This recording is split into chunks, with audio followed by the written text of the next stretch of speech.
السلام علیکم۔ اللہم صلی علی سیدنا محمد وعلی آل سیدنا محمد وبارک وسلم۔ رب اشرح لی صدری ویسر لی امری واحلل عقدۃ من لسانی یفقہوا قولی رب زدنی علما۔ آج کے لیسن میں ہم متضادہ کے سب سے پہلے پیر ہمس اور جہر کے بارے میں سیکھیں گے۔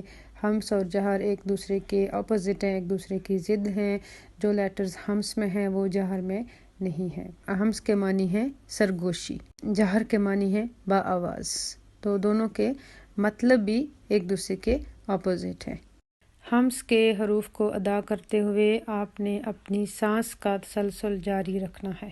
جہر کا مطلب ہے لاؤڈ، با آواز، اور جہر کے لیٹرز کو ادا کرتے ہوئے آپ نے اپنی سانس کا تسلسل جاری نہیں رکھنا۔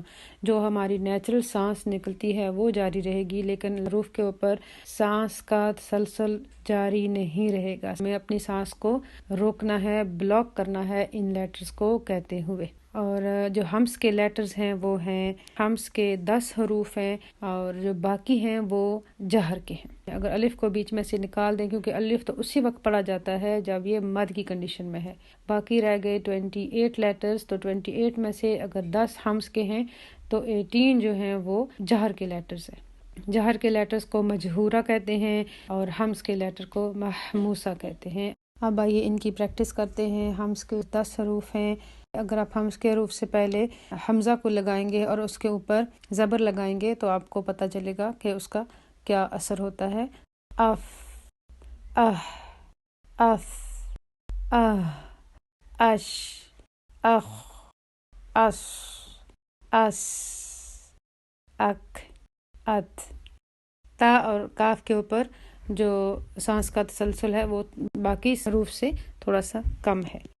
مجہورہ لیٹرز کی پریکٹس ہے اب، اج، اد، از، ار، آ، او، اق، اد، ال، ال، ام، ان، ات، ال، او، ا، ای۔ اگلی ویڈیو میں ہم متضادہ کے سیکنڈ پیر کے بارے میں سیکھیں گے۔ تب تک السلام علیکم۔